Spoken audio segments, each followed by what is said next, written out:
All right. Good morning, everybody, or I should say good afternoon. Um, Kurt Schroyer with Inside the Gate Drop here. I actually have Coach Robb Beam from MotoE Complete Racing Solutions. Just wanted to introduce everybody to Coach Robb Beam. I've talked to him quite a bit now over the phone, just to get a better understanding of what he does and what he can bring to the table for Northwest Ohio, Southeast Michigan, Indiana area. So I'll let you do the talking, Rob. Thank you for coming on. I really appreciate you taking the time to give everybody some inside information. No, I appreciate the opportunity, Kirk. And the big thing I want to say to everybody is thanks for the invite to come up. When you reached out to me about putting a camp together, we have not been in that area, and to have the opportunity to work with someone like yourself with your credentials, the track is phenomenal. We get hit up quite often. It says, "Hey, Rob, what makes your camp different than a riding coach camp?" And I think that's a great question. I always want to explain it this way, and that is, I always look at the human body and I look at its integration with the motorcycle, and I find that there's just a huge disjoint. We see quite often, we'll have athletes that will present themselves to our office and they're like, "Hey, look, I've got a strength and conditioning coach, and I have a nutritionalist, and I have a sports psychologist, and a massage therapist, and a riding coach." And the problem is it's never integrated together.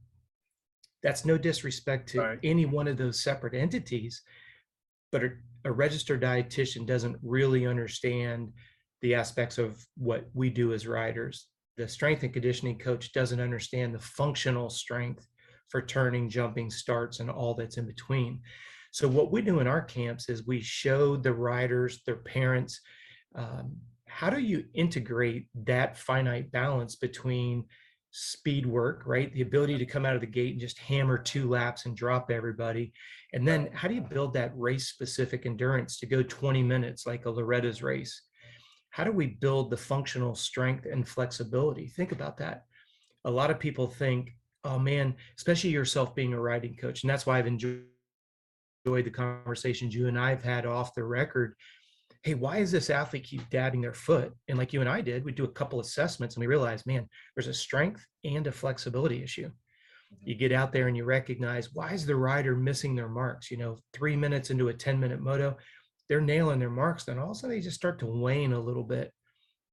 Right. Let's take a look at some food. Let's look at hydration levels. We have some simple formulas that we'll share with all the members, but it's always about looking at, because you're really good on, you see the capability and then you'll call me and go, "Hey, why is this guy or girl not able to go the distance?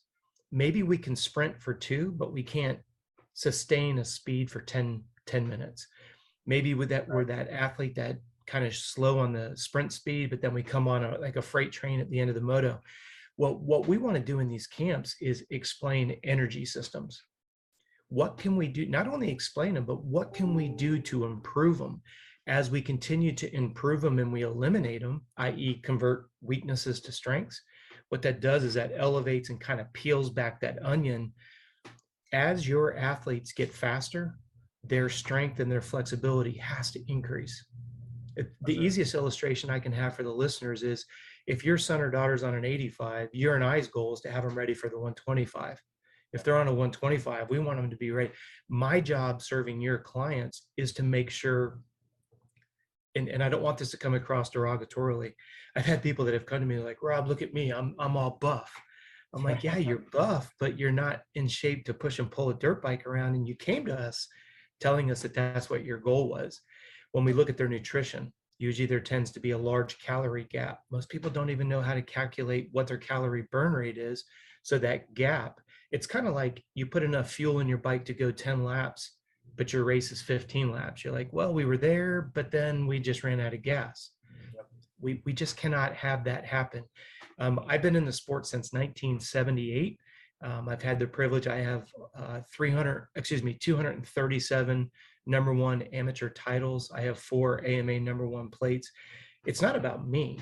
Right. I've had the privilege of working with the Dungies and the Adam C's and the Ian Treadles and the Ashley Filicks and the Brock Tickles, and depending on the listeners and your clients, depending on how deep they want to go in history, I've had the privilege of working with a lot of them. Our most recent kind of graduates that are coming into their own would be the Logan Bests of the world and those type riders. We are in both the moto as well as the off-road world. We work with Mike Witowski with Factory Yamaha. So if you've got people you're working with, whether you're off-road or whether you're moto, this camp is going to be for you. We don't ever see, my big pet peeve is I can explain to you, which we will do in the camp. I will explain to you nutrition. Right. I will explain to you hydration. I will explain to you strength and conditioning. I will explain energy systems and flexibility. But then we're going to go take it to the track, because when we, and I'm not a riding coach. That's, whether or not you want an athlete to stand up or sit down, whether you want one or two fingers on the front brake, that's between you and your rider. You know them better than I do. Mm-hmm. What I want to do is make sure that when they present themselves to you, they're ready. They're rested. They're well fed. They're well hydrated. They're well nourished. But the big question is, well, how do I fill in the blank? How do I know if I'm properly hydrated? How do I know what's the difference between sweating because it's hot outside and being metabolically warmed up? That's a huge mistake that we make in our sport, right. Especially when you think about Usain Bolt. He will warm up for an hour to an hour and a half to race 8 seconds, but yet our sport doesn't even understand the importance of a warm up and a cool down. Yeah. And now here's the big takeaway for all those that are listening to us today. Not only are we going to walk through it over 2 days, it's it's 2 very, very full days, 8 a.m. to 5 p.m., 2 days in a row. But what I really want is to address the frustrations of everybody that shows up to the camp. I have an outline of what I want to get across, but like we just got back from the West Coast, we were out in Utah. And while we were there were parents that had different sets of frustrations with their rider. One had to deal with overcoming a lot of injuries. So we talked about nutrition and rest to keep it from happening. We talked about flexibility and strength to keep injuries from happening. We had another parent, their rider has a lot of, he called it mental weakness. And it wasn't, again, picking on him or being derogatory.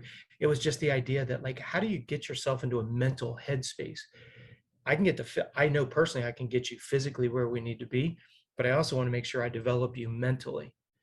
We're going to walk through all of these throughout the weekend, but here's the takeaway. So the parents and the riders, they have an understanding of the importance of it. We walk through all of it. Then what we do is we provide everybody who showed up, we give them an 8-week training program so you start to see how to make it all fit.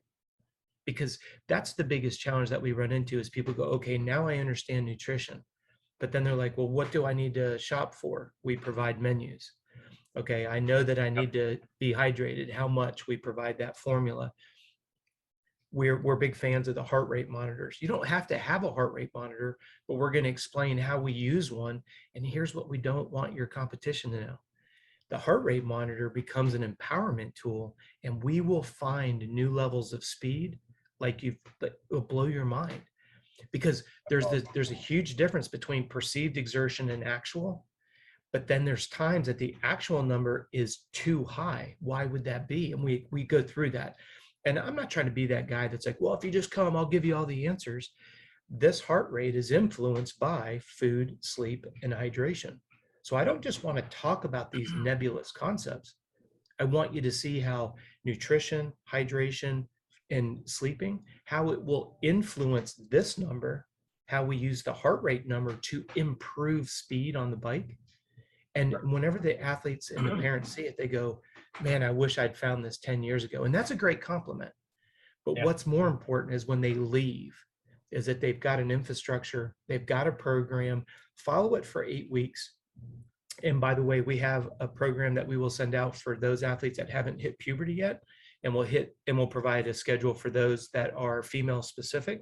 And then we have those that have hit puberty, whether you're on an 85 all the way up to 450s, whether you're in the C class or you're a pro sport guy. When we were in Australia, we ended up doing a group that had 12 athletes and 10 of them were the Australian pros. And that was cool because the pros over there in particular, they don't feel like they know everything and they want to be more and more educated. And that was really refreshing because when you go to Australia and New Zealand, they just clamor for nutrition. And that's why I want to say thank you to you, Kurt, for bringing us in, because that's all we want to do is we want to educate. We want to show the athletes how to integrate the human body with this moving gyroscope known as a motorcycle. When we put those two together, and then I hand them off to you, they're going to be better in corners. They're going to have better starts. They're going to be more balanced when they jump. They'll have better sprint speed and endurance. There's two words that I want anybody who's stuck with us this far. We're going to be discussing two subjects that are imperative to elevating your output, and that is, what are your critical speed numbers and what is your threshold of fatigue? Sounds really big, doesn't it? Well, when you go out to the track, if you can run a 2-minute lap time, how long can you hold that before you start to go backwards? That's what we call threshold of fatigue. If Right. 2 minutes is your critical speed, how long can you maintain it? But we're going to reverse engineer, why do you start to fall apart? You fill in the blank. 3 laps, 4 laps, 10 laps. And we've got to offset that diminishing return, that point of diminishing return, where now you can hammer a 30-minute moto because you've got to be ready for 20 at Loretta's. For your off-road guys, they've got to be comfortable going 3.5, 4 hours so they can race 3 at a GNCC competitively. So I hope that sheds some light. Like I said, we've been doing this a long time, and I'm very, very passionate about it. And I'm just super pumped that you're inviting us to come in, and particularly in this part of the country. I think it's a very cool part of motocross history where you're at. So thank you so much for the invite. Yep, definitely. And yeah, I mean, how I heard about you and was through Mike Mercer. He's a good buddy of mine that I grew up racing with, and good friends of mine. And earlier this year, it was myself and a couple other guys that put this camp together. 2 of them are pro riders, RJ Schroyer and Stephen Kyle. Okay. Stephen Kyle's on a 250F, and RJ Schroyer is on a 450. He's made multiple nationals this year, and nice. So it's cool to be able to promote ourselves and give back to the kids, because that's the biggest goal, is like giving back to the kids, helping them achieve these goals and opportunities that they want to make happen. And then also I see it as like we have this huge industry that's missing like a school sport feel. Like you have wrestling, you have basketball and football where there's coaches for everything and trainers and stuff like that. But then you go to motocross and it's you and your dad in a pickup and that's it. and trying to figure it out. Yeah, trying to figure it out. So we're trying to have that, here in the motocross world and then within our area to help build the sport as well and make sure that people are welcomed in, because there are people out there, unfortunately, that do have a cold shoulder and think they're better and stuff like that. So that's where we want to welcome people in. We want to help people achieve their goals. And that's why I reached out to you. I do have a background with strength and conditioning and nutrition and things like that, but I only know so much because it's not my full-time job. Sure.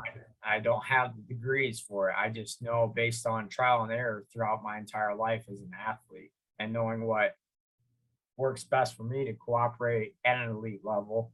And now handing that off through experience to these younger kids coming up. But having somebody come out like yourself, that means the world to me, because now that makes myself and our team as a whole more valuable to these other guys out here. So I'm definitely excited. I can't wait. I appreciate it very much. You brought up something that I want to just elaborate on just briefly, and that is athlete durability. We want athletic maturity, right? The more gate drops you get, the more mature your athlete becomes, the more experience they have. Then we get into that slippery word, confidence. More gate drops, better results. Now we start to see the confidence get better. I always want to take it a step further, is I can create incremental improvements. Like when we were in Utah, we had a group, the average improvement in 1 lap time. So we ran laps, we ran times throughout the weekend. If you averaged out all the riders, the average increase in time was 6 seconds a lap. Oh, wow. Over 2 days. It's not that I'm the magic man. It was And this is where I want the parents particularly to kind of think about this. I'm not going to ask your son or daughter to do something unless they understand how it translates over to the motorcycle. Whether it doesn't matter if it's soft tissue, mental development, hydration, or food, we always have to put it in terms. And even for our 450 riders, like you say, you've got a couple pro riders there. I'm not saying I know more than them. I've never held a pro race card. Now, I've raced professionally as a bike racer, so I understand that pressure of being on the gate. I was ranked 8th in the world as a BMX racer. I made the Olympic team as a development athlete in the sport of triathlon. So I've been at the Olympic Training Center. The information I convey comes from those sources, right? But at the end of the day, it doesn't matter what I know. What matters is taking what I know and putting it in a term that you, the rider, and the parents understand it, can apply it, and then quantifiably measure it. Because when you get into confidence, you really, and for those of you that follow me on Whiskey Throttle, this just came up with this particular subject just dropped. I think it was about 2 weeks ago.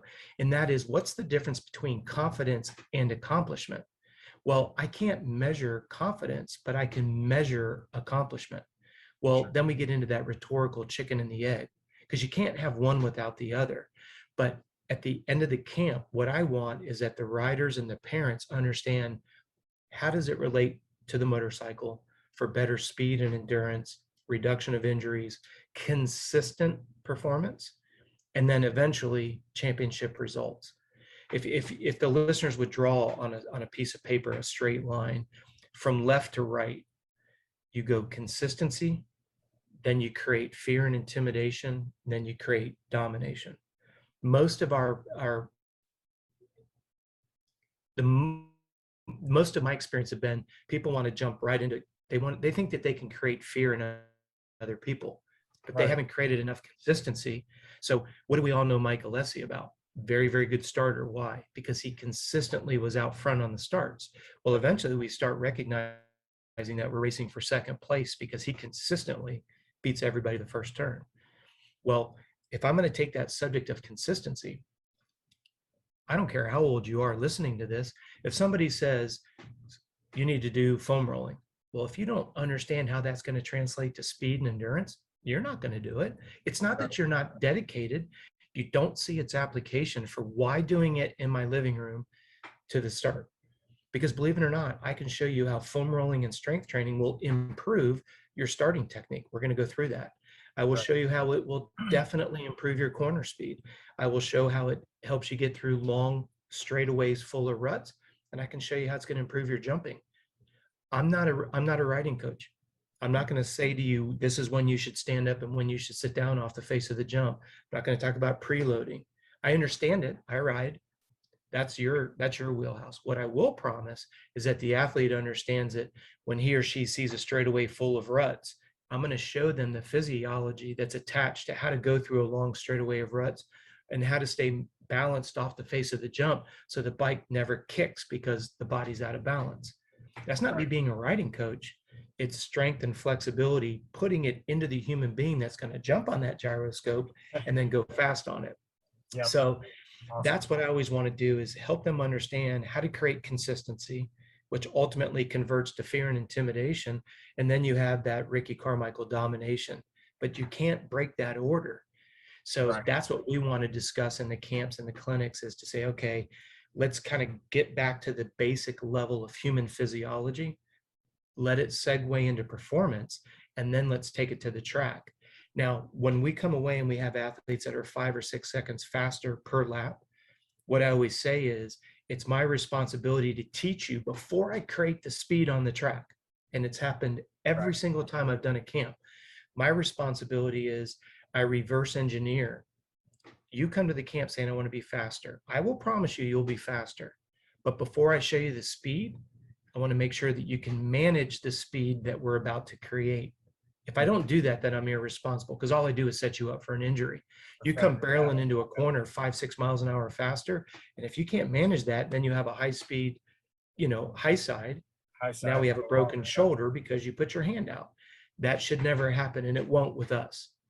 Right. So I'm looking forward to it. But for those that are listening to this, A, thank you very, very much. And B, I look forward to meeting you guys. like I said, I'm not going to over supersede my bounds with Kurt. He's the riding coach.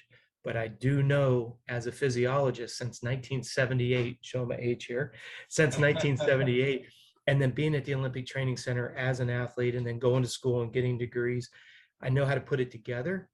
And I want to make sure that we put that in the hands of your riders. And, you know, if we do a good job, and we have 5 levels of performance camps. This will be a level 1. And then each time we come back, we try to build on, assuming that the athletes are comfortable with the level 1, we go to 2. And then, you know, each camp thereafter. Now, when we do come back, we can still integrate the 2, because if I know these 5 people came to level 1, I'm kind of bumping them up, and we're bringing the other riders up to that level 1 capacity. So, Right. as we say in physiology world, we never stop improving. So whether, like you were saying, whether we've got a 65 rider or we have a 450 pro, I guarantee we can help. Not in an arrogant way. I get excited about it, because when we bring all the riders and their background, it makes for a very, very fun 2 days together. And it goes so quick. I'm always amazed, you know. Yeah, but that's awesome. Yeah, I can't, like I said earlier, I can't wait. I'm excited just because that's a big passion of mine, is being able to see kids like very pumped up afterwards, knowing that they got something out of it. And then, you know, our team too, just our team itself with Steven and RJ and Aaron and myself, you know, trying to get better ourselves as a team and growing through the growing pains and stuff, like sure, learning how to get better, all for these kids to make, you know, their goals be accomplished. So I'm yeah, excited. I can't wait to see you guys out there. You know, if anybody has any questions, make sure to reach out, ask away. And that was the big thing, is I had people coming up at the track like, hey, what's this camp you got going on? What's this about? And I was like, I'm excited about it. I gave them a little rundown, but obviously this is your wheelhouse. And so I'm really glad that you took the time to go more in depth and explain it for the guys that were on the fence about it. And I mean, absolutely. even one of my coaches, he's like, hey man, No, like what's going on with this? And I was like, no, that's great. And if anybody, parents or riders alike, have any questions, hit Jennifer up. She's my assistant. Contact at Coach Robb, and it's 2 B's. So it's contact at coachrobb.com. She'll get that into my inbox. She'll text me if I'm on the road. But I want to make sure that I answer all questions. I want to make sure people have a good understanding as to what we're going to do. cool. If you sign up, and when you sign up for the camp, you can do that by going to completeracing.solutions.com. You'll see our performance camps. We have both stateside as well as our European. Just click on stateside, and then you can scroll down. You'll see the Delta track right there. The big thing that we always want to say is, when you register for the camp, we're going to send you some resources. We want you to fill them out and then bring them to camp. I don't want to just talk about nutrition. I want to look at your food logs. I'm not here to slap you on the hand and say, don't eat this and don't eat that. What I want to do is, I don't want to get up here and preach about nutrition. I can show you 5 foods that are supposed to be healthy, but then when you eat them, you might have negative reactions, sleepy, low energy, irritable bowel syndrome, whatever it is. You, like, for example, we'll have you bring your body measurements. We're going to talk about muscle symmetry and balance. Bring your food log. We're going to help you understand how your body responds to food. We're going to send additional resources, and they just come directly into your email. You fill those out. They're not hard. You fill them out, you bring them in. So when I'm conceptually talking about nutrition, hydration, and all that, you can look at your own numbers, not some nebulous concept. They're your numbers. And then it'll have that mental epiphany where, like, okay, now this makes more sense. And then we just keep building on it week after week. You get that for 8 consecutive weeks. There's no upsell. If you like it and you want to continue, you can see here, we've got a membership area. I do a live webinar twice a month.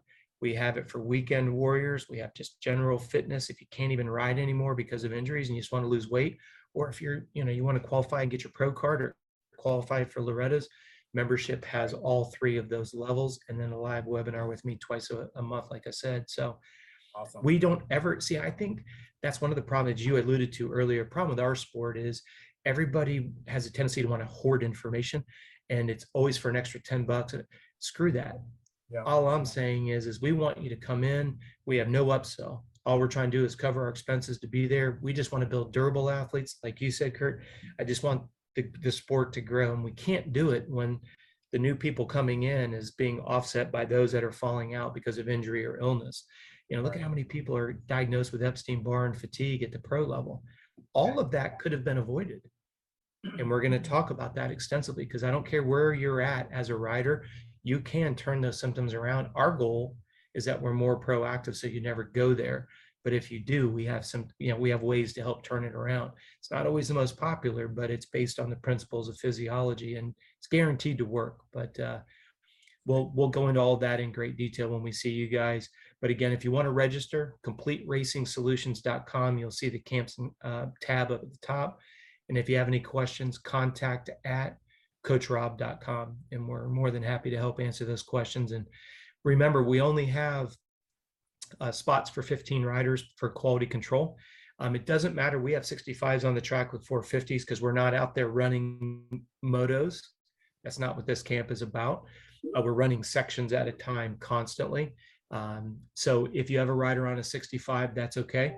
If you have a rider that happens to be on a 450, that's okay too. But we still can't take more than 15 people, because when you start getting organic conversations going, that 15, if that was 30, we literally would sit in a room and talk for nutrition for 8 hours, because one person has a question and that'll spur up another question, another example, another experience. And we totally understand that. So we have just found, doing camps for the last 15 years, 15 is the ideal number. It allows everybody to get in. And again, for the parents with the younger riders, we want you to come just with an open mind and a blank piece of paper, be ready to take notes. And there'll be materials and resources that we'll send you via email afterwards as well. But thanks so much for having us, brother. Yeah, thank you. And we'll see you soon.